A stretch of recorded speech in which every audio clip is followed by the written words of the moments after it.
আসসালামু আলাইকুম। সকাল ৮টা বেজে ১০ মিনিট। আজ শনিবার ১৬ই জ্যৈষ্ঠ, ১২ই জিলহজ, ৩০শে মে। বাংলাদেশ বেতার, রংপুর। স্থানীয় খবরে আমন্ত্রণ জানাচ্ছি মিজান তালুকদার। বাংলাদেশের সাবেক রাষ্ট্রপতি, স্বাধীনতার ঘোষক, মুক্তিযুদ্ধের অন্যতম সেক্টর কমান্ডার, বাংলাদেশ জাতীয়তাবাদী দল বিএনপির প্রতিষ্ঠাতা এবং বহুদলীয় গণতন্ত্রের প্রবক্তা শহীদ জিয়াউর রহমানের ৪৫তম শাহাদাত বার্ষিকী আজ। ১৯৮১ সালের ৩০শে মে চট্টগ্রাম সার্কিট হাউসে দেশি বিদেশি চক্রান্তে সেনাবাহিনীর কিছু বিপথগামী সদস্য তাঁকে হত্যা করে। এ উপলক্ষে রাষ্ট্রপতি মোহাম্মদ শাহাবুদ্দিন বাণী দিয়েছেন। শহীদ রাষ্ট্রপতি জিয়াউর রহমানের ৪৫তম শাহাদাত বার্ষিকী উপলক্ষে বিএনপি গত ২৫শে মে থেকে আগামী ১ জুন পর্যন্ত ৮ দিনব্যাপী বিশেষ কর্মসূচি পালন করছে। কর্মসূচি অনুযায়ী সারা দেশে বিশেষ পোস্টার প্রকাশ করা হয়েছে এবং দলীয় নেতাকর্মীরা কালো ব্যাজ ধারণ করছেন। এছাড়া বিভিন্ন সংবাদপত্র ও অনলাইন পোর্টালে বিশেষ ক্রোড়পত্র প্রকাশ করা হয়েছে। আজ ভোরে নয়াপল্টনে দলের কেন্দ্রীয় কার্যালয় সহ সারা দেশের সকল দলীয় কার্যালয়ে দলীয় পতাকা অর্ধনমিত রাখা ও কালো পতাকা উত্তোলন করা হয়েছে। শহীদ জিয়াউর রহমানের শাহাদত বার্ষিকী উপলক্ষে আজ সকালে প্রধানমন্ত্রী ও বিএনপি চেয়ারম্যান তারেক রহমানের নেতৃত্বে দলের জাতীয় নেতৃবৃন্দ এবং সর্বস্তরের নেতাকর্মীরা শহীদ রাষ্ট্রপতি জিয়াউর রহমানের মাজারে পুষ্পস্তবক অর্পণ ও জিয়ারত করবেন। পরে অনুষ্ঠিত হবে দোয়া মাহফিল।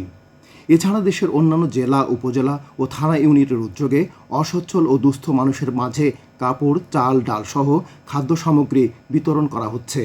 সুবিধাজনক সময়ে অনুষ্ঠিত হবে আলোচনা সভা ও দোয়া মাহফিল।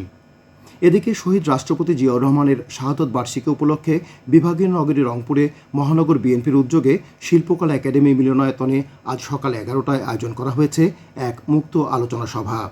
এছাড়া দিবসটি উপলক্ষে কুড়িগ্রাম, লালমনিরহাট, গাইবান্ধা ও জয়পুরহাট সহ উত্তরাঞ্চলের অন্যান্য জেলা ও উপজেলাতেও বিএনপির উদ্যোগে আলোচনা সভা, দোয়া মাহফিল ও অসচ্ছল দুস্থ মানুষের মাঝে খাদ্য সামগ্রী বিতরণের কর্মসূচি নেওয়া হয়েছে।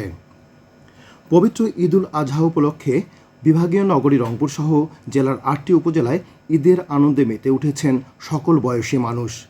আত্মীয় স্বজনের বাড়িতে গিয়ে শুভেচ্ছা বিনিময়, খোলা মাঠে খেলাধুলার আয়োজন, সব মিলিয়ে শহর, গ্রাম, মহল্লায় বিরাজ করছে আনন্দের আমেজ।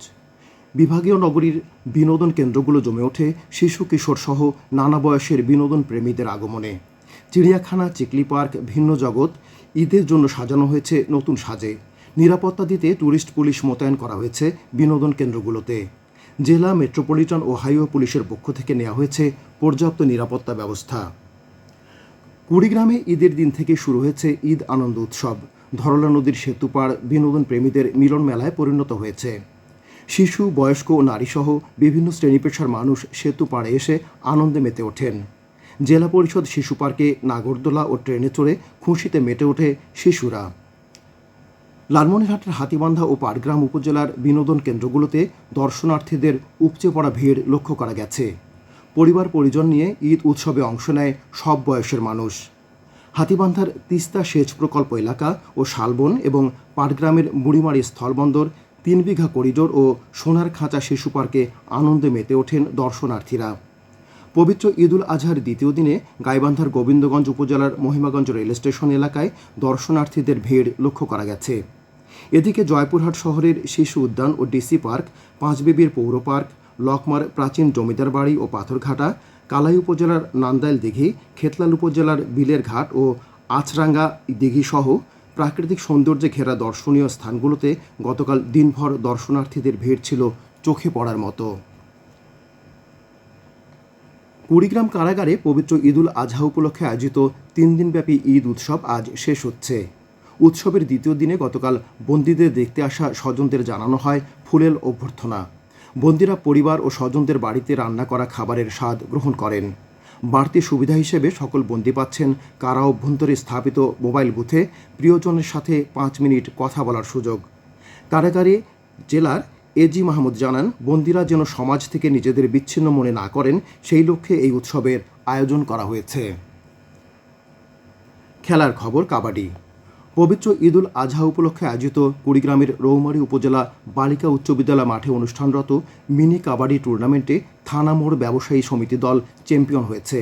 গতকাল ফাইনালে তারা পূর্ববাজার ব্যবসায়ী সমিতি দলকে ৩৩-৩১ পয়েন্টে পরাজিত করে এই গৌরব অর্জন করে। উপজেলা বিএনপির আহ্বায়ক মোহাম্মদ আব্দুর রাজ্জাক খেলা শেষে বিজয়ীদের মধ্যে পুরস্কার বিতরণ করেন। উপজেলা বণিক সমিতি এই টুর্নামেন্টের আয়োজন করে। সবশেষে আবহাওয়া। আজ বেলা 1টা পর্যন্ত অভ্যন্তরীণ নদীবন্দরগুলোর জন্য পূর্বাভাসে বলা হয়েছে রংপুর, ময়মনসিংহ, বরিশাল, নোয়াখালী ও সিলেট অঞ্চলসমূহের উপর দিয়ে পশ্চিম উত্তর পশ্চিম দিক থেকে অস্থায়ীভাবে ঘন্টায় 45 থেকে 60 কিলোমিটার বেগে দমকা থেকে ঝোড়ো হাওয়া বয়ে যেতে পারে। সেই সঙ্গে বৃষ্টি অথবা বজ্রসহ বৃষ্টিপাতের সম্ভাবনা রয়েছে। এসব এলাকার নদীবন্দরসমূহকে 1 নম্বর সতর্কতা সংকেত দেখাতে বলা হয়েছে। এদিকে রংপুর আবহাওয়া অফিস জানিয়েছে আজ এখানে সূর্য উঠেছে 5টা 12 মিনিটে এবং সূর্য অস্ত যাবে সন্ধে 6টা 50 মিনিটে। খবর শেষ হলো। আমাদের পরবর্তী স্থানীয় খবর প্রচারিত হবে দুপুর 12টা 10 মিনিটে।